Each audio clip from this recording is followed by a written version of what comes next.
Hello, Americans. I'm Kenton McNall. It's Constitution time. Today is Friday, November 13th, 2020. Yes, I said Friday the 13th, 10 days after our election. And just today, all of the states' elections have been called for one candidate or the other.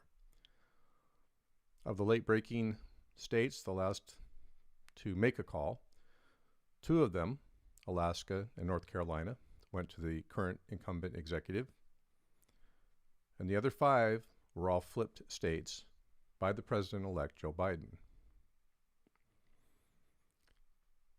I don't know that it's taken that much longer for all of this to take place. It seems like it has. It seems like it's really drug out this year. And, of course, it's been a lot more contentious, a lot more difficult for us to deal with and handle. There are a lot of narratives flying around from our government, from our executive, from the media, and from each other. And I'll talk about a few of those narratives this evening. One of the narratives is that there is some kind of massive voter fraud that's taken place to steal the election from the current executive. This despite the fact that literally every single state and every administrative executive in charge of the elections of every single state have stated that no such thing has taken place. And in fact, that almost every government agency that can, federal government agency that can weigh in, including Homeland Security and the president's own administrator of Homeland Security, has stated that it's been the most secure election ever. Yet, the executive continues to push the narrative that there's a problem. And I just heard for myself for the first time this evening, there's some movement that will be demonstrating, I believe, tomorrow called Stop the Steal. And what's distressing about all of this is not that there may have been some voter fraud. It's hard for me to imagine, frankly, with 150 plus million people voting, that you don't have some incidences here and there. But that so many seem to want to believe that there was massive voter fraud, seem to want to believe that we have that kind of crack in our democracy. I would never want to believe that, although, of course, we must always be vigilant at the foundations of our democracy. Our freedom relies on it. And if there was massive voter fraud, of course, we would all be concerned. 19 of 20 lawsuits by the current administration have been struck down by judges who are incredulous that they were even brought in the first place, because they were brought with no evidence, with literally a message: just stop things and we'll find some evidence. We'll bring you some evidence. And of course, we all know that our Justice Department, under the direction of the executive, are very much engaged in that very activity, trying to find evidence. Normal course is that you find some evidence and then bring the lawsuit, because you have a reason to. Just losing is not evidence of fraud. And a sore loser is still a loser. This will continue for some time. And whether it's a delaying tactic or an actual belief that something is amiss, time will tell. There have been some stories of a particular type of voting machine that flipped something like 3,000 votes in an error that was caught by the election officials, but it actually did flip 3,000 votes from one candidate to the other, from the current executive to the president-elect. And, of course, it's hard to imagine with all the technology now involved in our elections that you're not going to have some glitches. I personally think that's a pretty big glitch. But, again, was caught, corrected, and not even discovered by any of the folks that are looking for voter fraud. So, this is a story that will continue. One of the narratives that I'm keeping an eye on is a pattern that I've noticed in the liberal media. They seem to be soft pedaling what the executive is currently doing. Obviously, he was out of the public eye for quite some time, but he was, as I talked about in our last episode, he was making chess moves. But the liberal media seems to just want to say, oh, he's just softening up to the idea that he's lost and getting ready to acknowledge that, with the underlying message that everything will be okay, which we all sincerely hope for, of course. A little bit along the lines of President-elect Biden, who is a good leader, but I think needs to be very, very vigilant right now.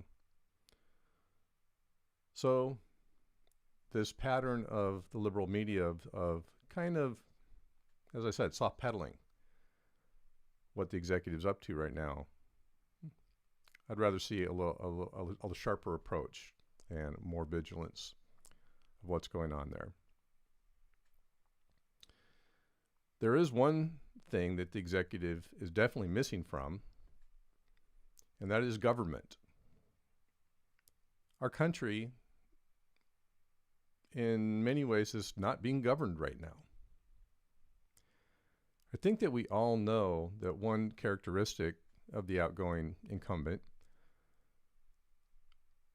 was that his major government activity, especially over the last 6 months, was campaigning. Don't believe I saw any trips abroad.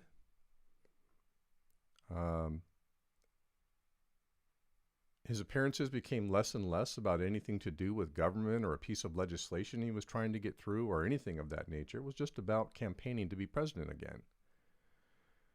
And with COVID raging now, as it has been for many months, the federal government is doing next to nothing about that. The coronavirus task force had not met in weeks before they just met again yesterday. There remains no national strategy for COVID. And of course, we all know that the graphs they always show of the trends are scary to look at. You have some foothills, which represent phase 1 and phase 2, and then you have Mount Everest, which is phase 3. Today, the incoming president made a statement that basically said, this is not the time to lay down the reins of government for the incumbent. 2 months is a long time. And we have to have leadership on this extremely important matter, affecting so many hundreds of thousands of Americans and so many lives, and our economy, and our world standing. So with everything that's going on, the wrong things are being paid attention to. There's some narratives that are going around among Americans as well. And some I haven't really seen thoroughly reported at all in the news. A friend sent me a very interesting video that involved the Constitution, which is the subject of this show. And the video was essentially a gentleman. I think he seemed to me like he was from the South. And by the way, I'll post a link to this video in the comment section when this stream is posted on my channel, if you're interested. And the gentleman is driving, And I think he's from the South. He has a Southern accent. And he's talking about a very interesting aspect on the subject of why the current incumbent has not conceded. And he had two reasons that the current incumbent has not conceded. And one of them actually made a lot of sense. If you really want to put up a fight about the election, if you want to exhaust all avenues of ensuring that all votes are counted and that you actually have in fact lost, then you don't concede, because all the people that you ask to pursue that effort are going to stop the minute you concede. So it's certainly legitimate to not concede before you have exhausted whatever options that you choose to pursue. That makes sense. But the second narrative that the gentleman talked about was something that I have also heard on the periphery of the various constitutional elements that apply to how the president is elected and the mechanics of that. It's very interesting. So I'll show you right now a document and a URL that you may want to look at for yourself. It's a timeline of what happens in the presidential election. And for those who are sharp-eyed, you can see the URL there at the top of the browser. And for those who are not, like myself, I, again, will post this URL in the comments of this particular stream, if you're interested in taking a look at this very, very interesting document which lays out the timeline. And I'll come back to that in just a moment. Pardon me. My wife made me a cup of tea. Lapsang Souchong, my favorite. So here's some things that happen. On December 14th, so between now and December 14th, each state must certify the results of their election. And that certification is due by a certain date, and certainly before December 14th. And many states, the key states, are going through recounts right now. Most states are not, of course, and should have no issue certifying their results. The states will certify their election, and some things that can get in the way of that are some of the narratives that were going around about state legislators trying to step in and put their own slate of electors in, that kind of thing. And I think those kind of moves are very unlikely and would probably immediately encounter some form of social unrest. But if everything goes as it should, recounts happen, every state certifies their election and names their electors, which the electors represent the party of the winner of each state. And on December 14th, the electors cast their ballots for the president. And currently, if everything stands as it is now, that would be Joe Biden with 306 electoral votes to Donald Trump's 223 or something like that. Those numbers may not be accurate, but certainly significant victory for Joe Biden. Then on January 6th, the Senate and the House of Representatives get together in a joint session all together to essentially certify, ratify those electors' votes. And this gentleman in the truck talked about the fact that those votes, those results can be objected to by, I believe, anyone in that joint session. And his position was that they, of course, would be objected to, and that in that process, neither candidate would have 270 electoral votes. In that eventuality, the House of Representatives then votes to see who is the president. And this is all by the 12th Amendment of the Constitution, which is a very interesting read.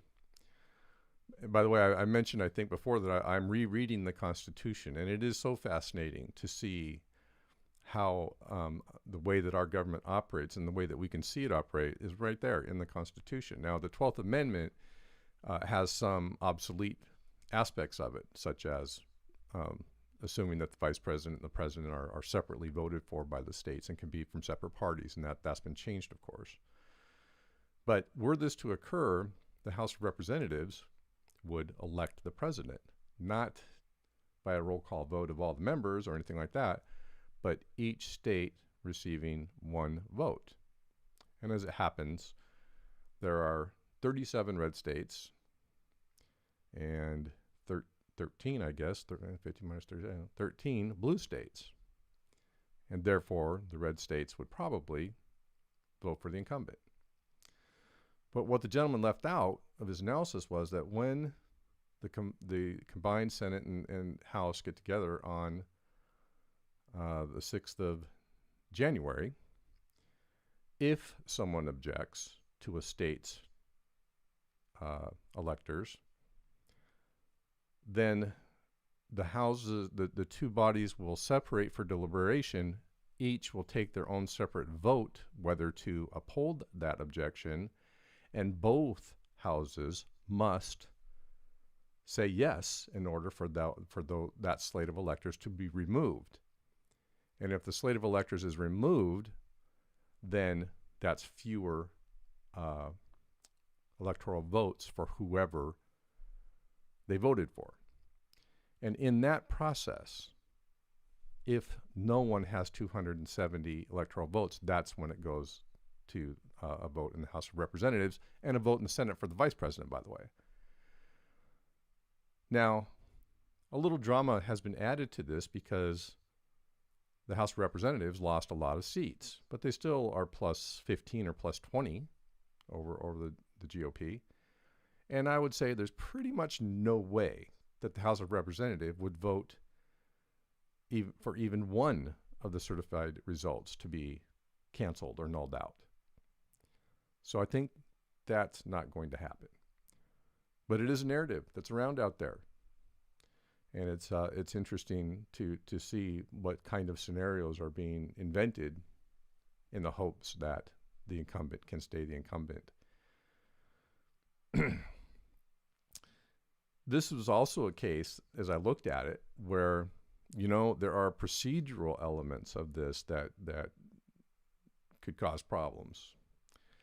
And I'm not actually going to recount them here because I don't want this to become fodder for anybody or give anybody ideas. But there are aspects of the Constitution and even the amended Constitution that don't anticipate, as I've said many times, the loss of historical norm, our friend. And the idea that someone would actually do these things, which would have been unthinkable not long ago, are quite thinkable now.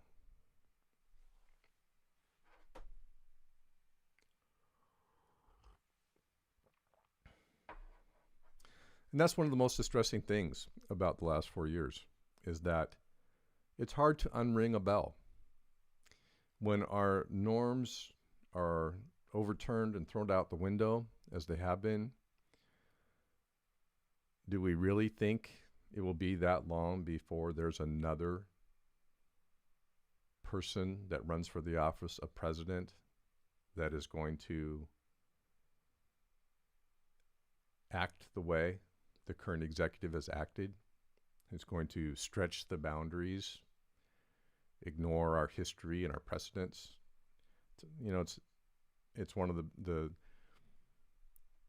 most worrisome things is that this becomes the new normal. I don't want my kids and my grandkids to deal with this as the new normal. And I'm sure that most Americans don't either. That's Constitution time for this evening. Thank you so much for joining me. And we'll see you next week.